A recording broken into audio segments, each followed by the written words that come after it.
वतन का सिपाही, तह सर्द रात थी, सरहद पर खामोशी छाई हुई थी। पाक फौज का जवान तह अपनी पोस्ट पर खड़ा दौर अंधेरे को गौर से देख रहा था। इसकी आंखों में नींद नहीं, सिर्फ वतन से मोहब्बत थी। वो एक आम सा लड़का था, मगर उसके दिल में गीरत ईमानी और शहादत की आरज़ू बसी हुई थी। अचानक दुश्मन की तरफ 3000 फौज फायरिंग शुरू हो गई।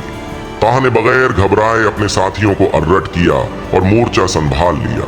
गोलियां बरस रही थीं, मगर तोह का हौसला चट्टान की तरह मजबूत था। इसे अपनी माँ की दुआ याद आई, बेटा वतन पर आंच आए तो पीछे मत हटना। तोह ने आगे बढ़कर दुश्मन की पेशकदमी रोकी। इसी दौरान वो शदीद जख्मी हो गया, मगर उसने आखिरी सांस तक लड़ना न छोड़ा। इसकी कुर्बानी से दुश्मन पसपा हो गया और सरहद महफूज रही।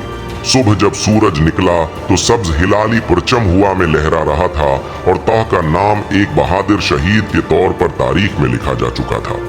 यही है पाक फौज का जवान, जो जीता भी वतन के लिए है और मरता भी वतन के लिए।